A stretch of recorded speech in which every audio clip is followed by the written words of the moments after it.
जय श्री ओम नमः सिद्धेभ्य। जय श्री ओम नमः सिद्धेभ्य। जय श्री ओम नमः सिद्धेभ्य।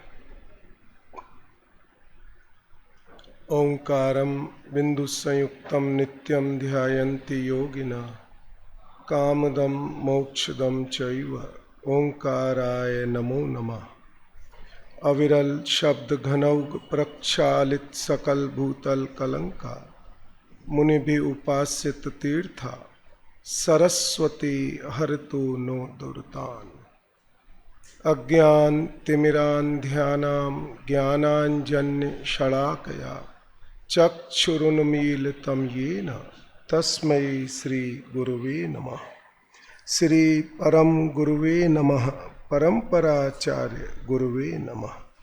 सकल कलुष विध्वंसकम श्रेयसां परवर्धकम धर्म संबंधकम भव्य जीव मनः प्रतिबोधकारकम पुण्य प्रकाशकम पाप प्रणाशकम इदम शास्त्रम श्री प्रवचन सार नाम ध्येयम अस्य मूल ग्रंथ कर्तारः श्री सर्वज्ञ देवा तदुत्तर ग्रंथ कर्तारः श्री गणधर देवा प्रतिगणधर देवा तेषां वचनानुसार मा साध्य आचार्य श्री कुंद कुंद देव विरचितम श्रोतारः सावधानतया शृण्वन्तु। मंगलम भगवान वीरो मंगलम गौतमो गणी मंगलम कुंद कुंदाद्यौ जैन धर्मोस्तु मंगलम सर्वमंगल मांगल्यम सर्वकल्याणकारकम प्रधानम सर्वधर्माणां जैनम जयतु शासनम।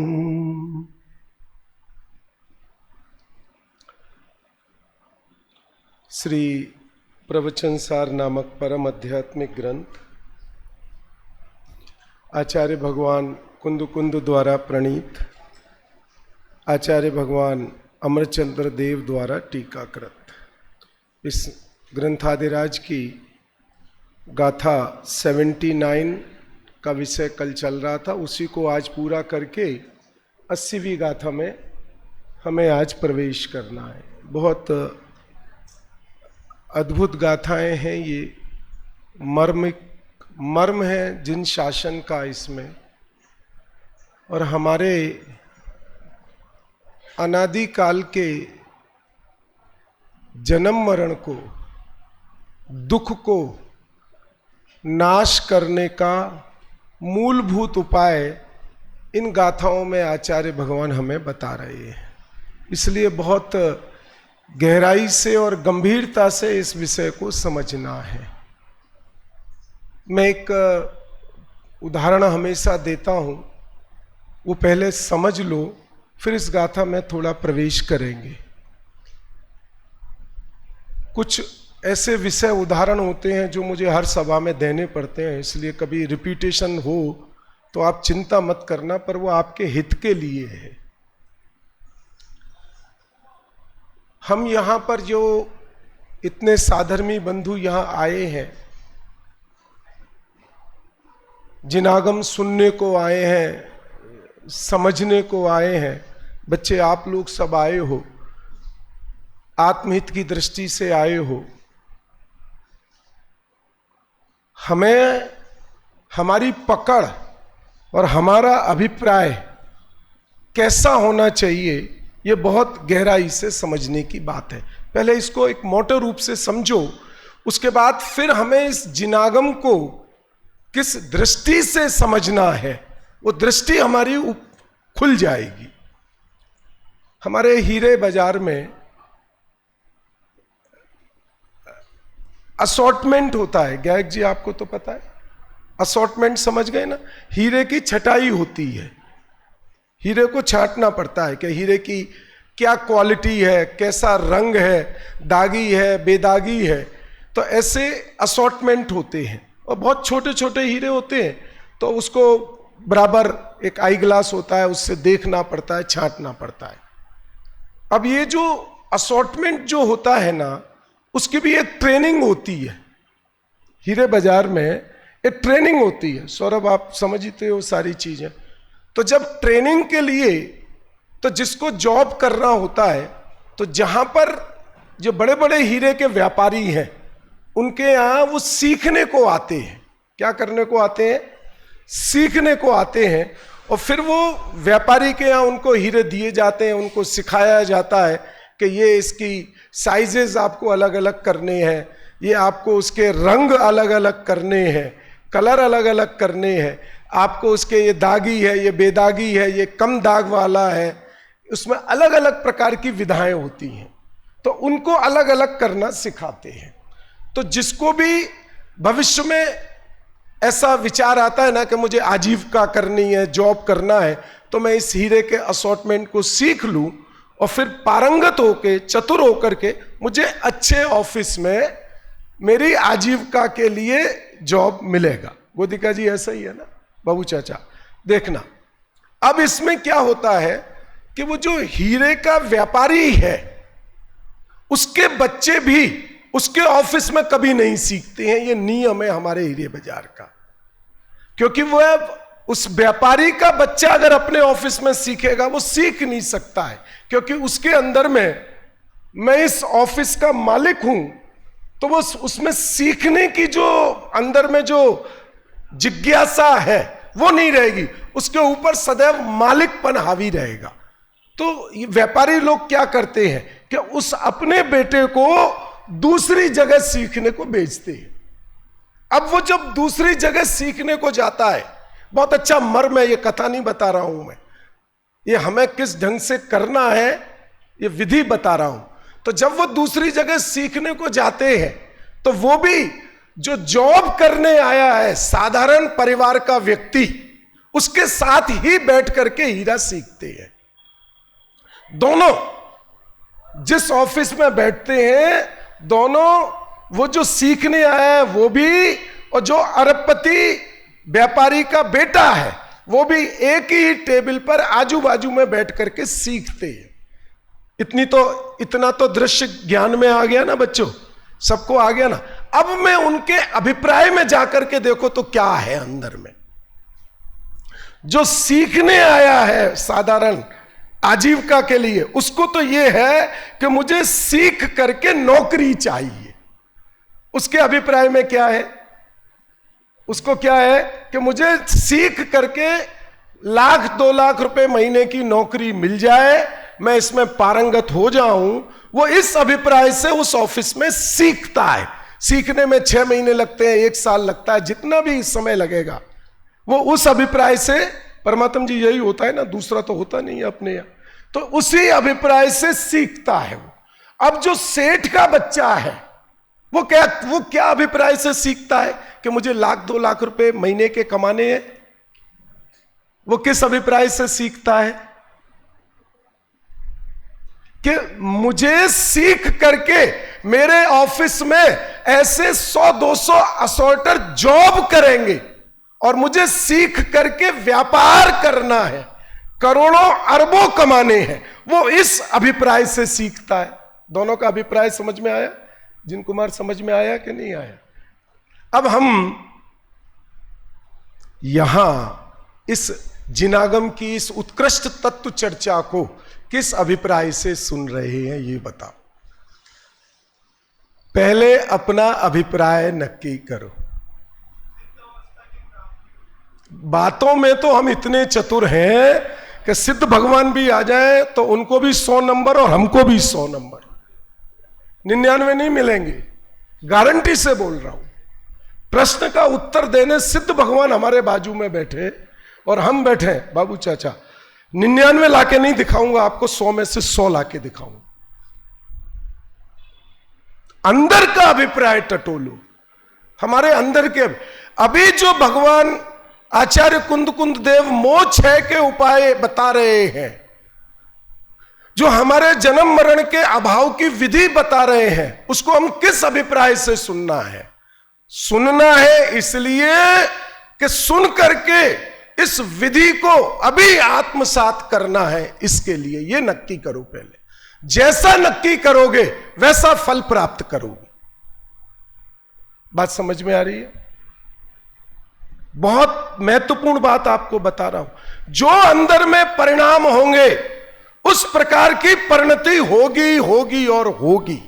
अगर मुझे समझना है तो समझोगे धारणा ज्ञान में, इससे ज्यादा कुछ नहीं होगा। और यह धारणा ज्ञान इसी भव का है, इसके बाद अगले भव में नया है, समझ लेना।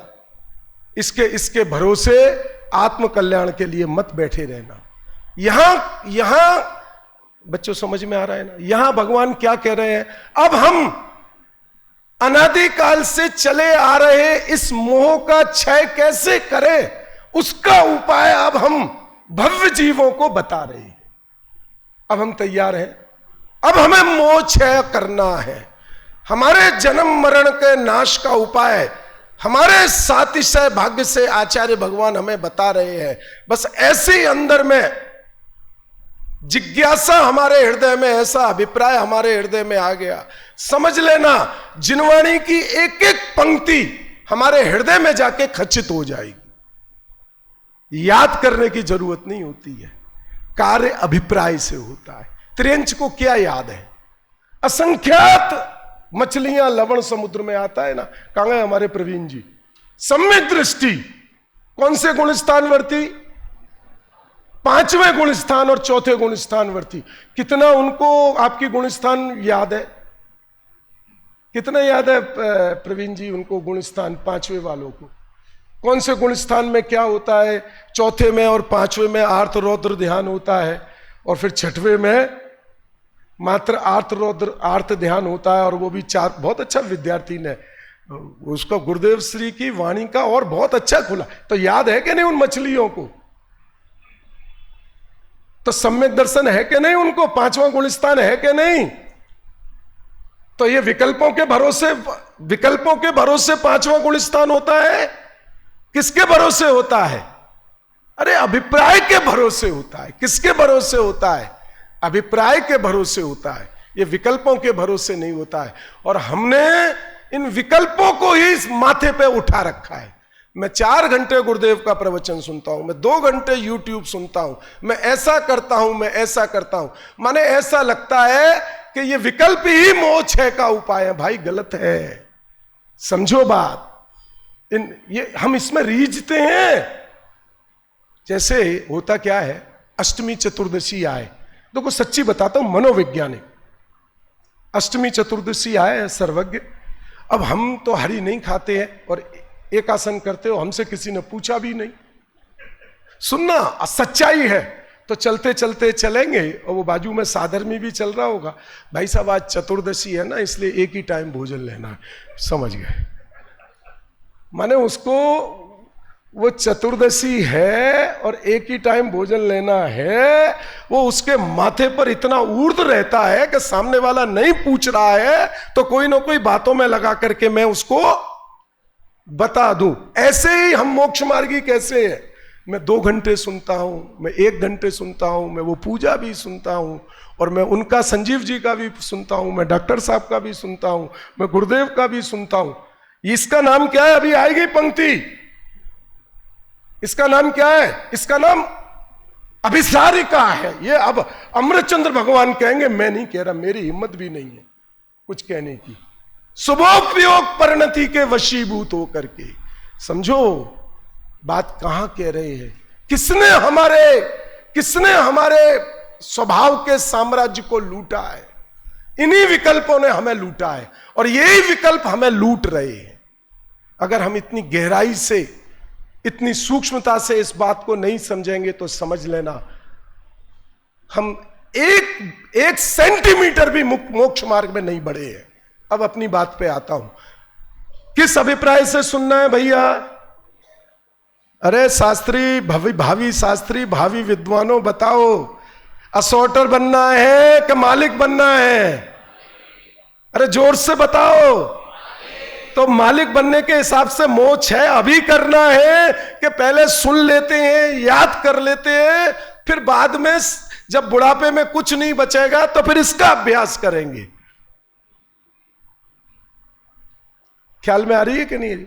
बहुत उसी समय मुझे कभी कभी ऐसा लगता है, जब बबलू जी चारण रिद्धिधारी मुनिराज भगवान महावीर स्वामी के जीव को सिंह की पर्याय में उपदेश देने आए होंगे, तो सिंह ने ये कहा होगा, महाराज अभी तो ये हिरण सामने मरा हुआ पड़ा हुआ है, मुंह में मां से कुल्ला कराऊं? नहीं कहा होगा, नहीं कहा होगा सिंह ने मुनिराज से, मुनिराज, और उनके सामने मरा हुआ मृग पड़ा है और उसके सिंह के मुंह में मांस का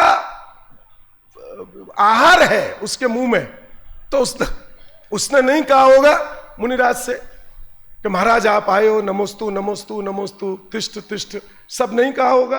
क्या कहा होगा? क्यों गायक जी, क्या कहा होगा उसने? क्या किया उसने? उसी समय मुनिराज का उपदेश हुआ, ज्ञान स्वभावी भगवान आत्मा का उपदेश दिया, उसी सिंह की पर्याय में उसी समय जाकर के उस तत्व का जो मुनिराज के उपदेश से उसको प्राप्त हुआ निमित्त रूप से, उस तत्व का अंतर आत्मा में पुरुषार्थ पूर्वक साक्षात्कार किया, तो मुनिराज सामने खड़े रहे और उस जीव ने अनंत संसार का उसी क्षण अभाव कर दिया। वो शक्ति जब त्रियंच गति के जीव में सिंह पर्याय में हो सकती है, जो नरक से निकल करके आया हो, हमारे अंदर में वो शक्ति नहीं है। ये आचार्य, मैं इसलिए ये सावधान कर रहा हूं, इन गाथाओं को, ये मुक्ति का मार्ग है, ये मोक्ष है के लिए कोई अन्य विकल्प करने की जरूरत नहीं है। ये गाथाओं के काल में ही मुझे सम्यक दर्शन की प्राप्ति होगी।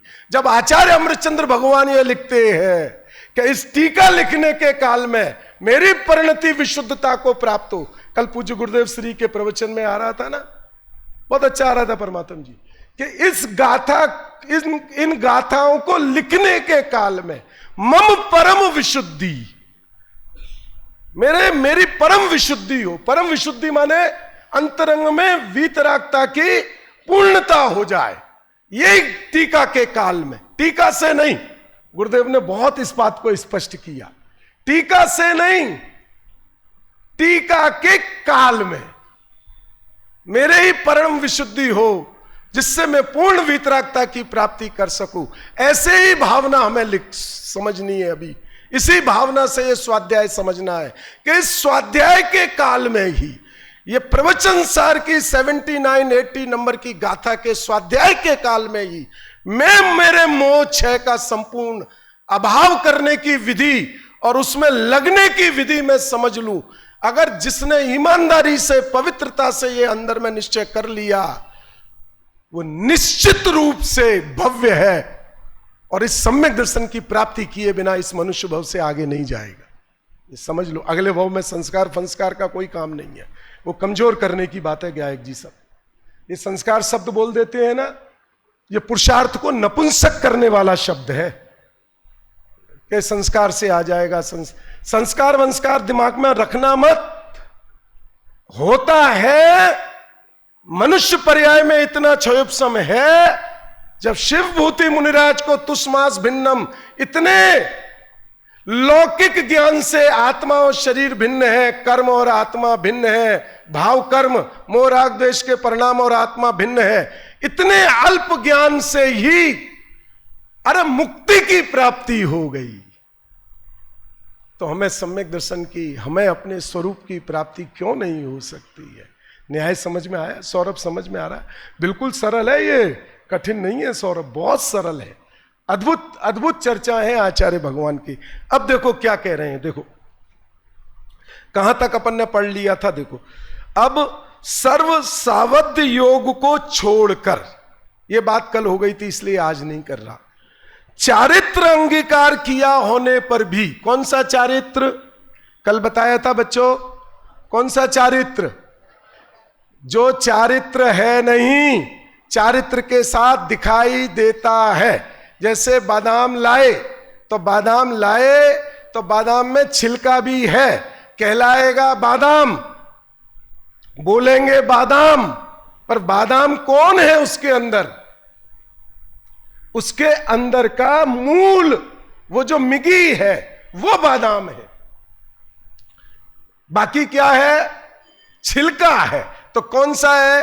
कि जो निश्चय वीतराग भावों के साथ एक क्षेत्रावगाह संबंध रूप, निमित्त नैमित्तिक संबंध रूप जो बाह्य परिणति दिखाई देती है, उसको यहां कौन सा नाम दिया? चारित्र। वो चारित्र की यहां शब्द दिया है। ये चारित्र अंगीकार किया होने पर भी निश्चय चारित्र मत समझना। यदि मैं, यहां तक आ गए थे, यदि मैं शुभोपयोग परिणति के वश होकर मोहादि का उन्मूलन ना करूं तो मुझे शुद्ध आत्मा की प्राप्ति कहां से होगी? क्या कह रहे हैं? देखो, कल अपन ने एक बात कही थी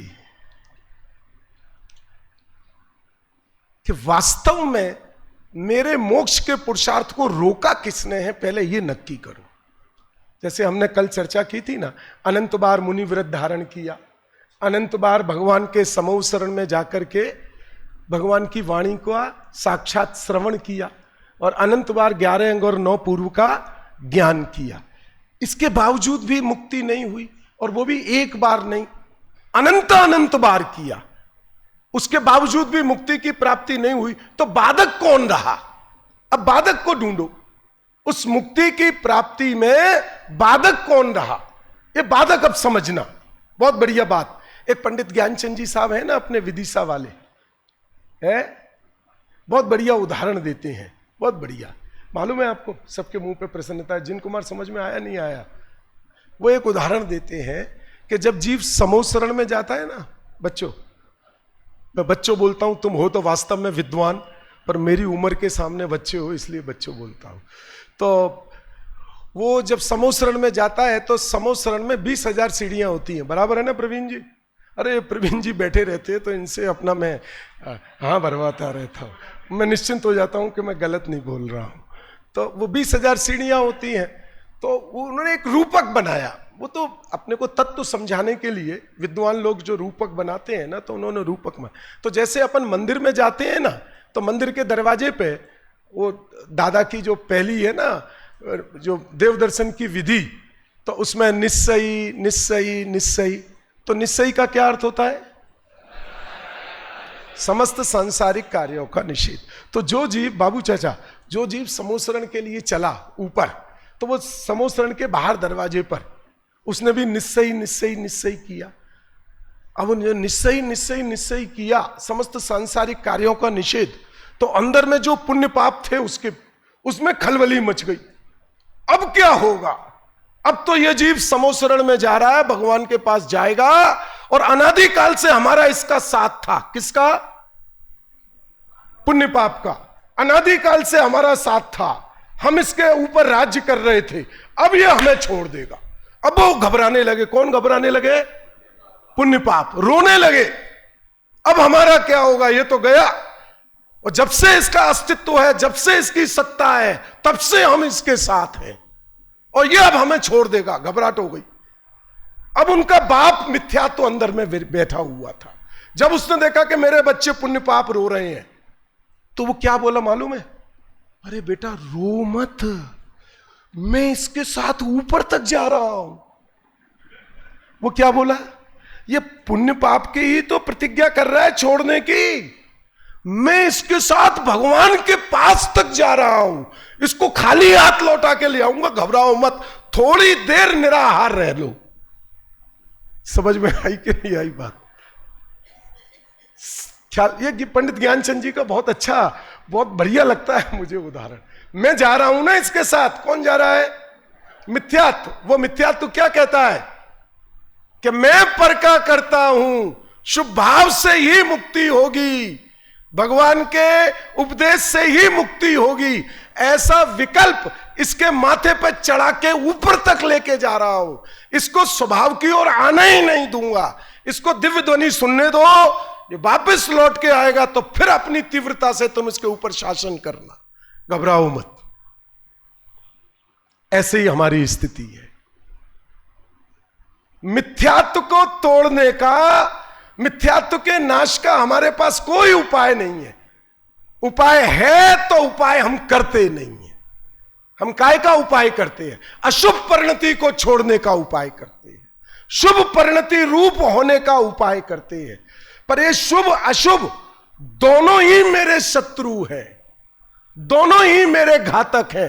अनादिकाल से मेरी स्वरूप निधि को लूटने का इनने काम किया है। एक अच्छा दिखाई देता है और एक बुरा दिखाई देता है, पर दोनों ही मिलकर के मेरी स्वरूप निधि को लूटने वाले हैं। भाई साहब समझ में आ रही है? ये हमारे संजय जी जेवर है। कुछ समझ में आया भैया? सब विद्वानों के नाम याद आ जाते हैं। समझ में आ रहा है गंगवाल जी? नहीं आ रहा है? क्या कह रहे हैं? ये प्रवचन पूज्य गुरुदेव श्री के प्रवचन, ज्ञानियों के प्रवचन अशुभ उपयोग को हटाने के लिए नहीं होते हैं मुमुक्षु समाज में। मुमुक्षु समाज का स्वाध्याय मिथ्यात्व के नाश के लिए होता है। ये पहले मुमुक्षु शब्द से अपने गौरव को समझ लो। मुमुक्षु माने जिसने संसार के अभाव की प्रतिज्ञा की हो, उसका नाम मुमुक्षु होता है। जिसको अगली गति भली हो जाए, देव गति मिल जाए, ये हो जाए, उसका नाम मुमुक्षु नहीं होता है। वो मुमुक्षु का गौरव नहीं है। मुमुक्षु का गौरव तो वो है, क्या गौरव है? कि जिसके कारण से, अपने स्वभाव के अज्ञान के कारण से और निमित्त रूप से मिथ्यात्व के कारण से, ये जो मेरे को मुझे मेरी निधि प्राप्त नहीं हुई है, उस निधि को मुझे अब प्राप्त करना है। मुझे अनादिकाल से चले आ रहे संसार का अब अभाव करना है। जिसने ये प्रतिज्ञा की है, उस साधर्मी का नाम मुमुक्षु है, और वही मुमुक्षु पद से गौरवान्वित होता है। समझ लेना। जिसको संसार की भावना हो, कामना हो, वो मुमुक्षु नहीं है। समझना बात को गहराई से। देखो अब क्या कह रहे हैं, ध्यान से बात को समझना। यदि मुझे ऐसा लगता है कि मैं 80वीं गाथा पे पहुंच पाऊंगा कि नहीं, ये मेरी बड़ी भारी कमजोरी है, पर मैं पहुंचूंगा। और पर कभी कभी बेस होता है ना, बेस तैयार करने में थोड़ा सा समय लगता है। कि आप जैसे सुबह सुबह जब स्कूल में जाते हैं ना, तो सब जगह पीटी अनिवार्य होती है। पीटी समझ गए ना? ये सब वार्म अप। वो क्यों अनिवार्य होती है आपको पता है?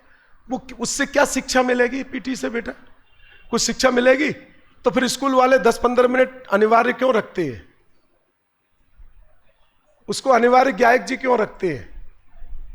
कि तुम मन से, वचन से और काया से, तीनों से अलर्ट हो जाओ। अब तुम शिक्षा प्राप्त करने के लिए प्रवेश कर रहे हो। तो यही गाथा में 80वीं गाथा में मोह क्षय का उपाय बताएंगे आचार्य भगवान, और यहां 79 गाथा में पीटी करा रहे हैं। समझ में आ गई कि नहीं आ गई बात? ये 79 नंबर की गाथा में आचार्य भगवान पीटी करा रहे हैं। समझो बात को, कि जिस मोह क्षय का उपाय करने जा रहे हो, उस मोह क्षय के लिए पुण्य पुण्य को आगे मत रख लेना। उस मोह क्षय के लिए पुण्य देवसास गुरु को आगे मत रख लेना। यह बात 79 नंबर गाथा में आचार्य भगवान सावधान कर रहे हैं। मैं प्रवचन सुनता हूं, मैं विधान करता हूं, मेरी परिणति में मंद राग है, ये परिणति को लेकर के मोह क्षय के लिए आगे मत बढ़ना। यही मोह क्षय के शत्रु है। इन्हीं के कारण से अनादिकाल से आज तक अनंत पुरुषार्थ करके भी मोह क्षय नहीं हो पाया है। इसलिए पहले सावधान कर रहे हैं। ये शत्रु है, छुपे हुए शत्रु है जो दिखाई नहीं देते हैं। दिखते हैं मित्र जैसे, पर है कैसे? शत्रु जैसे। ख्याल में आ गई बात? आगे चले। क्यों साहब? प्रकाश चंद्र जी, सूरज साहब, मैंने आपका नाम याद कर लिया। देखो, यदि मैं शुभोपयोग परिणति के वश होकर मोहादि का उन्मूलन ना करूं, उन्मूलन समझ गए ना? उन्मूलन नीचे भी लिखा है ना, जड़ मूल से निकाल देना, निकंदन, पूज्य गुरुदेव श्री एक बात कहते थे उन्मूलन के लिए, याद आ गई तो बोलता हूं। जो गाय होती है ना, गाय वो घास जो खाती है ना वो ऊपर ऊपर से खाती है, और गधा होता है ना, गधा, उसको गधा क्यों बोलते हैं, पर यहां गधे की प्रशंसा है। वो घास को जड़मूल से खाता है, इसलिए गधा कहलाता है कि दोबारा उगेगी नहीं तो फिर उसको भोजन कहां से मिलेगा। पर अब यहां आचार्य कहते हैं कि संसार से गधे बन जाओ। कहां से? संसार से। नीचे शब्द क्या दिया देखो, पढ़ना, उसमें नीचे लिखा हुआ है, जड़मूल से निकाल देना, मूल से ही उस मोह का अभाव करो, उसका अंश मात्र भी बैरी है। टोडरमल जी साहब ने मोक्षमा प्रकाशक में इसी बात का उद्धरण किया। इस मिथ्यात्व बैरी का अंश भी बुरा है, अंश भी, मिथ्यात्व की तो बात नहीं है, अंश भी बुरा है। मिथ्यात्व माने क्या? अपने स्वभाव का अज्ञान, मैं पर का करता हूं, मैं पर का कर सकता हूं, अरे जाने दो, मैं सम्यक दर्शन की प्राप्ति कर सकता हूं, मैं मोक्ष कर सकता हूं, यह भी सूक्ष्म मिथ्यात्व है। अभी आएगी बात, घबराना नहीं। अरे प्राप्त की क्या प्राप्ति करोगे भगवान? प्राप्त की क्या प्राप्ति करनी है? सम्यक दर्शन स्वरूप तो मेरा आत्मा है, जो अनादि अनंत आत्मा है, उसका यथावत ज्ञान श्रद्धान, उसका नाम तो सम्यक है, उसका नाम तो सम्यक दर्शन है। सम्यक दर्शन कोई बाहर से आने वाली चीज नहीं है। न्याय समझ में आ रहा है कि नहीं आ रहा है बच्चों? जैसे जैसे आए वैसे वैसे समझना। देखो, यदि मैं मोहादि का उन्मूलन ना करूं तो मुझे शुद्ध आत्मा की प्राप्ति कहां से होगी? कैसे आत्मा की प्राप्ति? कैसे आत्मा की प्राप्ति? तो शुद्ध आत्मा तो मेरा है नहीं।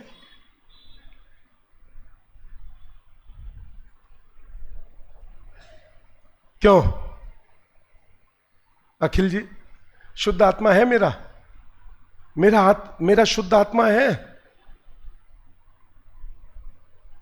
मेरा आत्मा शुद्ध है। कहां से? देखो, मेरे पास कुछ ही उदाहरण होते हैं, देने पड़ते हैं। ये घड़ी अच्छी क्या बुरी?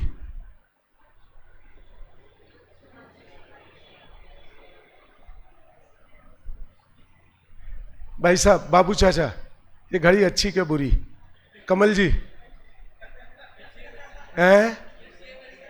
अच्छी नहीं है, मेरी है, बुरी नहीं है। आत्मा कैसा है? आत्मा कैसा है? क्यों?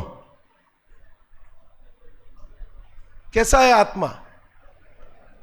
किसके आत्मा की बात चल रही है? कब? सम्यक दर्शन होने के बाद? नहीं तो कब? तो जब निगोद में था तब। जब निगोद में मैं था, अक्षर के अनंतवे भाग प्रमाण ज्ञान था, तब आत्मा कैसा था? जब सिद्ध हो जाऊंगा तब। समझ में आ रहा है? तो फिर मुझे सिद्ध क्यों चाहिए? फिर मुझे सम्यक दर्शन क्यों चाहिए? तो क्या चाहिए फिर? काय के लिए आए हो? फिर काय के लिए आए हो? न्याय समझ में आ रहा है कि नहीं आ रहा है? मैंने कल बताया था, सहज है, पुरुषार्थ कुछ नहीं होता है आत्मा में। सहज वस्तु का निर्णय ही आत्मा का पुरुषार्थ होता है ही नहीं आत्मा में कुछ भी। जब जो निगोद में सोई मुझ में, सोई मोक्ष मझार, नीचे भेद कछु भी नाई, भेद गिने। तो आत्मा कैसा है आज नक्की करो। सदाकाल आत्मा कैसा है? तो जब आत्मा जैसा है वैसा है, सदाकाल वैसा है, तो फिर शुभोपयोग परिणति से मैं उसको शुद्ध करने जाऊं, शुभोपयोग परिणति के विकल्प उस आत्मा को शुद्ध करेंगे। ये आत्मा की विराधना हुई कि आत्मा की आराधना हुई? ये बताओ। क्या हुआ आत्मा का, क्या हुआ? मैं तो हमेशा एक बात कहता हूं, परमात्मा जी ध्यान से सुनो भाई। मेरा बहुत से लोग ऐसा परिचय कराते हैं, कहीं कहीं प्रवचन करने जाता हूं कि ये डॉक्टर साहब के दामाद हैं। सुनो, तो मैं तो बड़े मन से कह देता हूं, भैया ये माला मेरे गले में नहीं आई, ये तो दादा के गले में चली गई। तुमने जो मेरा परिचय दिया कि ये दादा के दामाद हैं, तो इसका मतलब क्या हुआ कि ये माला जो आपने पहनाई वो मेरे गले में नहीं आई, ये किसके गले में चली गई गायक जी? दादा के गले में चली गई। तो बोले आपके गले के लिए क्या करें? तो मैंने ऐसा कहो कि दादा इनके ससुर हैं तो मेरे गले में आ जाए। समझ में आया कि नहीं आया?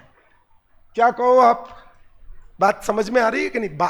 संबंध तो एक से ही हुआ, संबंध तो दामाद और ससुर का ही प्रतिपादित हुआ, कोई दूसरा नहीं हुआ। पर एक संबंध में माला मेरे गले में आई और एक संबंध में माला दादा के गले में गई। समझ ख्याल में आया कि नहीं आया? अब यहां कहते हैं वही बात, यहां कहते हैं, ये ध्यान से समझो कि जब मैं शुद्ध हूं, जब मैं अपने स्वरूप को त्रिकाल शुद्ध स्वीकार करता हूं कि मेरा आत्मा जैसा है वैसा का वैसा ही अनादिकाल से लेके अनंत काल तक वैसा का वैसा मेरा आत्मा है, ध्यान से समझना बात को, तो फिर मेरे अंदर में यह विकल्प कैसे पैदा हो सकता है कि मैं आत्मा को शुद्ध करूं? एक बात। और दूसरी बात, उस शुद्ध करने के लिए जो शुभोपयोग परिणति का वशीभूतपना है, जो शुभोपयोग परिणति के वशीभूत के लिए मैं जो उद्यम करता हूं, जो विकल्प करता हूं, वो सारे के सारे विकल्प अनात्मा की ओर ले जाते हैं, आत्मा की ओर नहीं ले जाते। गहराई से समझ में आ रही है कि नहीं आ रही है भाइयों बहनों बात? एक बार तो ऑपरेशन करना पड़ेगा अपनी परिणति का, एक बार तो आचार्य कुंद कुंद भगवान के अभिप्राय के अनुसार वस्तु स्वरूप को समझना पड़ेगा, तो ही मोक्ष होगा, अन्यथा होने वाला नहीं है। ये मनुष्य बहु भी ऐसे ही जय जयकार करके निकल जाए। बच्चों ख्याल आ रही है बेटा? सबको समझ में आ रहा है? इसमें शुभोपयोग परिणति का उन्मूलन माने जो जैसा परिणाम जैसी परिणति होती है, ज्ञान उसको यथावत जानता है। ज्ञान का काम जानना है, ज्ञान का काम राग द्वेष करना नहीं है। अगर ज्ञानी धर्मात्मा की शुभोपयोग परिणति होती है तो ज्ञानी धर्मात्मा भी अपनी कमजोरी से उत्पन्न होने वाली उस शुभोपयोग रूप परिणति को जानता है, अंदर में उसके प्रति उसका निषेध वर्तता है और बाहर में सावधानी दिखती है। बाहर में 4 हाथ भूमि देख के चलता है, बाहर में हर चीज जो 5 महाव्रत, 5 समिति, 3 गुप्ती, उनका निरतिचार बहुत सावधानी से पालन करता हुआ दिखाई देता है। और अंदर में से ये मेरा स्वरूप नहीं है, ये मैं नहीं हूं, मेरे अंदर में मेरे स्वभाव की वीतरागता की सामर्थ्य की कमजोरी है, उस कमजोरी से ये उत्पन्न होते हैं। हो पर मेरा इनका स्वस्वामी संबंध नहीं है, एक क्षेत्रावगाह संबंध है, निमित्त नैमित्तिक संबंध है, मेरा स्वस्वामी संबंध नहीं है। और अगर स्वस्वामी संबंध नहीं है तो इसका जवाबदार मैं नहीं हूं। ख्याल में आ गई आके नहीं? जानते हुए भी उस परिणति का जवाबदार मैं नहीं हूं। भैया कठिन पड़ रही है क्या? बहनों पीछे कठिन पड़ रही है क्या? अरे आवाज दे के बताओ समझ में आ रही है कि नहीं? कैसे सुनना है? अभी मोक्ष है करना है कि गांव जाकर के? यही आचार्य भगवान की गाथाओं के बीच में अगर उपयोग को स्थिर कर लेवे, इस बात को गंभीरता से समझ लेवे, तो मोक्ष का उपाय यहीं से प्रारंभ होता है। देखो आगे क्या कहते हैं, यदि मोहादि का उन्मूलन ना करूं तो मुझे शुद्ध आत्मा की प्राप्ति कहां से होगी? ओहो भैया, ये इस मोह ने ही मेरी आत्मा को लूटा है और किसी ने आत्मा को लूटा नहीं है। इस प्रकार विचार करके मोहादि के उन्मूलन के प्रति काय के लिए मोहादि के, मोह माने मोह, राग और द्वेष। आदि में क्या क्या लेना? मोह माने मिथ्यात्व, राग और द्वेष, ऐसा ले। मोहादि में तीनों लेना, क्योंकि राग द्वेष चारित्र मोह में आ जाते हैं और मिथ्यात्व दर्शन मोह में आता है। अब वो उसकी चर्चा में मैं नहीं जाऊंगा, वो अपने को समझना है व्यवहार से। तो मोहादि के उन्मूलन के प्रति सर्वारंभ, सर्वारंभ समझते हैं ना, ऊपर भी था, समस्त सावध योग को छोड़ करके सब कुछ तो छोड़ दिया। तब छोड़ दिया तो अब क्या बाकी रहा? घर छोड़ दिया, गृहस्थी छोड़ दी, 5 महाव्रत अंगीकार कर लिए, 5 समिति स्वीकार कर ली, 3 गुप्ती स्वीकार कर ली। ख्याल में आया कि नहीं आया? स्वर्णलता ख्याल आ रहा है? सब कुछ स्वीकार कर लिया, अब क्या आरंभ करना है? बच्चों नहीं समझ में आई बात? भाई मोक्ष के लिए जो संसार 5 इंद्रियों के विषयभूत जो राग थे उन सबको छोड़ दिया, 5 महाव्रत स्वीकार कर लिए, मन वचन काय रूप 3 गुप्ती स्वीकार कर ली, हो गया ना पूरा। अब काय का आरंभ? समस्त सावध योग तो पहले ही छोड़ दिया। अशोक जी ख्याल में आ रही है ना बात? जिन कुमार जी ख्याल में आ रही है? अब क्या आरंभ? अब मोक्ष का क्या? अरे भैया वो छोड़ना मोक्ष का आरंभ नहीं है। न्याय समझ में आ रहा है कि नहीं आ रहा है? जो छोड़ा है वो मोक्ष का आरंभ नहीं है, क्योंकि अगर पर वस्तु मोह का कारण हो तो सिद्ध भगवान कभी वीतरागी नहीं हो सकते हैं।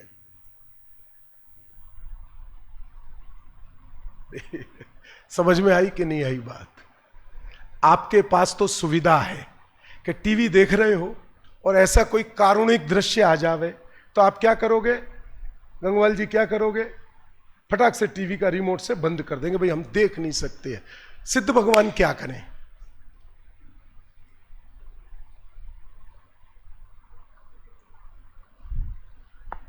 क्यों अचरज देवी जी? सारे झंडा रोहण अनादिकाल से आज तक आपके ही हो रहे हैं, क्या करें? क्या करें? गंगवाल जी, भाभी जी भी बैठी है ना, मंजू जी, सब क्या करना चाहिए? अब सब तो कर लिया, अब क्या बाकी है? सिद्ध भगवान क्या करे? अब सिद्ध भगवान के पास तो ऐसा है नहीं कि केवल ज्ञान को थोड़े लिए बंद कर दे, नारकी के दुख नहीं देखे, एक इंद्र जीव की वेदना नहीं देखे। ऐसे अनंत अनंत जीव उनके ज्ञान में आ रहे हैं जिनको अनादिकाल से त्रस्पर्याय मिली नहीं है और अनंत अनंत काल तक मिलेगी ही नहीं। वही जन्म वही मरण, वही जन्म वही मरण। हमारे अंदर में ऐसी कपकपाहट नहीं छूटती है? ऐसा क्या दोष किया है? वो निगोदिया जीव ने, उसको आंख मिली नहीं कि बुरा देखे, कान मिले नहीं कि बुरा सुने, जिह्वा मिली नहीं कि अभक्ष भक्षण करे। ऐसा उसने दोष क्या किया है? अनादिकाल से वही निगोद में है और अनंत अनंत काल तक वही निगोद में रहेगा, बाहर ही नहीं निकलेगा। और हम जिसको पाप समझते हैं अखिल, वो एक भी पाप उसने नहीं किया है। अब आप बात को समझो गहराई से, बोलो। जो अनादिकाल से निगोदिया जीव है, एक बहुत न्याय वाली बात आप सबके सामने आ रही है, बहुत ध्यान से समझना, ये विषय में आ गई है तो। वो अनादिकाल से जो निगोद में जन्म मरण कर रहा है और सिद्ध भगवान के ज्ञान में ऐसा आ रहा है कि अनंत अनंत काल तक, गायक जी बात सही है ना, प्रवीण जी सही है ना बात, अनंत अनंत काल तक वही जन्म मरण करता रहेगा। और जिसको हम पाप समझते हैं, एक भी पाप उसने किया नहीं। वो किसके फल में इतना दुखी है, किसके फल में अनंत जन्म मरण कर रहा है और अनंत जन्म मरण करता रहेगा। विचार करके आज बताओ, पूरा सदन विचार करके बताओ उसने क्या अपराध किया है। समझ में आ रही है बात? क्या अपराध हुआ है हमारा? हम अपराध मानते हैं पाप को और उस अपराध को दूर करने के लिए जाते हैं पुण्य के पास। वो अपराध है ही नहीं। आत्मा का अपराध आत्मा का अज्ञान है। आत्मा का अपराध वीतरागता के अलावा आत्मा में उत्पन्न होने वाले मोह राग द्वेष के परिणाम है। वो आत्मा का अपराध है, बाकी कोई परद्रव्य आत्मा का अपराध नहीं है। वो अपराध तो अज्ञान राग द्वेष से उत्पन्न होते हैं, वो बाह्य कारण है, अंतरंग कारण, मेरे दुखी होने का अंतरंग कारण, मेरे जन्म मरण का अंतरंग कारण कौन है? क्या है मेरे दुखी होने का अंतरंग कारण? बोलो बच्चों, क्या है? मेरे अपने स्वरूप का अज्ञान। अब मुझे क्या पुरुषार्थ करना चाहिए सुखी होने के लिए? बोलो भाई साहब, सब पीछे वाले भाइयों बहनों से पूछ लिया, आपसे पूछ रहा हूं, क्या करना चाहिए? सब कुर्सी पे बैठे हुए हैं जो पीछे महानुभाव, क्या करना चाहिए? अपराध क्या है? संसार में रहने का, जन्म मरण का अपराध क्या है? दुखी होने का अपराध क्या है? परद्रव्य पे दोष मत देना, परद्रव्य दोषी नहीं है। परद्रव्य तो जैसा है वैसा है। दोष किसका है? दोष मेरा है कि मैंने कभी अपने आप को समझने का प्रयास नहीं किया, मैंने अपने आप को जानने का प्रयास नहीं किया, मैंने अपनी शक्ति, मैंने अपनी निधि को समझने का प्रयास नहीं किया। अब इस अपराध को दूर करना है तो पुरुषार्थ क्या करूं ये बताओ। अब आप सब लोग मिलके बताओ, अब मुझे क्या पुरुषार्थ करना चाहिए? मेरा समय भी होने को आ गया है। क्या पुरुषार्थ करना चाहिए बाबू चाचा? ख्याल में आ गई कि नहीं आ गई बात? दृष्टि में जब शास्त्र पढ़ो, जब जिनवाणी पढ़ो, जब गुरुदेव श्री का प्रवचन सुनो, तो अभिप्राय में क्या रहना चाहिए? हर जगह मैं अपने आप को कैसे ढूंढूं, और यह शक्ति मेरे अंदर सदा काल विद्यमान होती है। ये अलग से पैदा नहीं करनी पड़ती है बबलू जी। भाई आजकल क्या होता है, शादियां होती है ना अखिल, तो शादियों में एल्बम बनती है, समझ गए कि नहीं फंस गए? जो शादियों की एल्बम होती है, और जब सब शादियों की फोटो खींचती है ना, तो 50, 100, 200 मीटर की लाइन लगी रहती है, और सब जानते हैं कि एक भी फोटो एल्बम में नहीं आएगी। वो कैमरा वाला भी 10-20 हजार फोटो खींच लेता है, समझना, और सबको पता है जिनकी खिंच रही है, फिर भी वो ऐसे खड़े रहते हैं कि जैसे स्थायी रूप से, ये पक्की बात बता रहा हूं आपको, देख लेना कहीं भी। फिर वो आखिरी में होता क्या है कि वो 20 हजार फोटो लेके वो लड़की वाले के घर आता है, तो भाई साहब कितने छापू? तो वो 6 चेहरे बता देता है, माता का, पिता का, लड़की के, इसका। भैया ये चेहरे जिसमें हो वो फोटो छापना, बाकी के डिलीट कर देना। तो 19,950 फोटो डिलीट कर देता है, और 50 फोटो उसके अंदर रखता है। अब भाग्य से उस 50 फोटो में मेरे विद्वान विपिन जैन का नंबर आ गया। समझना सुशील जी भाई, बहुत बढ़िया बात बता रहा हूं सर्वज्ञ, मेरा नंबर आ गया। कोई शातिशय पुण्य था मेरा, तो नंबर आ गया। अब वो उसमें था, तो वो जो साधर्मी मुझे अपने घर भोजन कराने ले गए थे, उन्होंने एल्बम भी टेबल पे रख दी, क्योंकि उसमें मेरा एक फोटो था। सुनो, अब मैंने वो एल्बम पलटी, और 4-5वें पन्ने पर बढ़िया, उस समय तो पैंट शर्ट में ही गया था तो बढ़िया फोटो मुझे मेरा दिखाई दिया। अब दिखाई देने में वो लड़की के माता पिता, लड़के के माता पिता, और वो दूल्हा और दुल्हन, और एक अकेला मैं, 7 फोटो, 6 और 1 7, उसमें एक में। अब मेरी दृष्टि किस पे गई? 7 फोटो हैं, किस पे गई? तो वो 6 है कि नहीं? तो गई क्यों नहीं?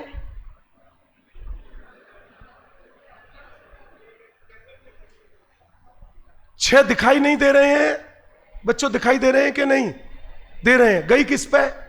क्यों? समझ में आई?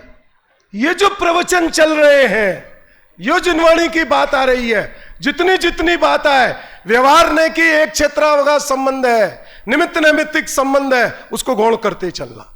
और जहां परमार्थ की बात आ जाए, मेरा स्वरूप वीतरागतामय है, मैं अनादि अनंत शुद्ध हूं, उसी को ग्रहण करना। गुरुदेव की हमारे ज्ञान में ये इनबिल्ट है, कौन सा उपदेश मेरे लिए हितकारी है और कौन सा उपदेश मेरे ज्ञान का मात्र गेय है, ये मेरे ज्ञान में इनबिल्ट है।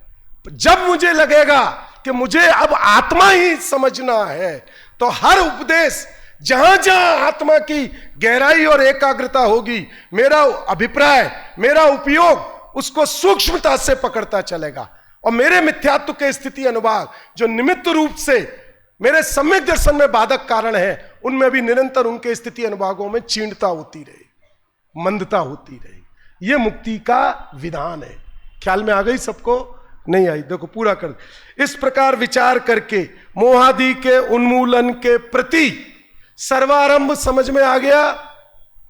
कौन सा आरंभ है? अब आत्मा को जानने का। समझ में आई कि नहीं आई बात? शब्द क्या दिया उत्थानिका में? सर्वारंभ। और समझना क्या है? कोई वो आरंभ बाहर का नहीं है। कहां का है? मेरे ही ज्ञान स्वभाव को मुझे जागृत करना है, मेरे ही ज्ञान निधि को, मेरे ज्ञान परिणति से, मेरे ज्ञान के परिणमन से मेरी ही ज्ञान निधि में एकाग्र होना है। वही मोक्षय का उपाय है। उसका नाम है सर्व आरंभ सर्व उद्यम पूर्वक कटिबद्ध होता है। कमर कसली, कटिबद्ध समझ गए ना? सबने कमर कसली। ये शिविर कब तक है? कब तक है? तो पंडित जी 9 तारीख तक सम्यक दर्शन की प्राप्ति करके उठेंगे। गलत। सम्यक दर्शन नहीं चाहिए। अगर यह लक्ष्य बना लिया कि सम्यक दर्शन की प्राप्ति करके उठेंगे तो कुछ नहीं होगा। मैं अनादिकाल से अपने स्वभाव को भूला हुआ हूं। अब आचार्य भगवंतों की इन गाथाओं से अपने स्वभाव की प्राप्ति को करने के लिए अपने पुरुषार्थ को जागृत करता हूं, उसके लिए कटिबद्ध होता हूं। वो 9 तारीख तक सम्यक दर्शन की प्राप्ति कर लेगा। जय जिनेन्द्र।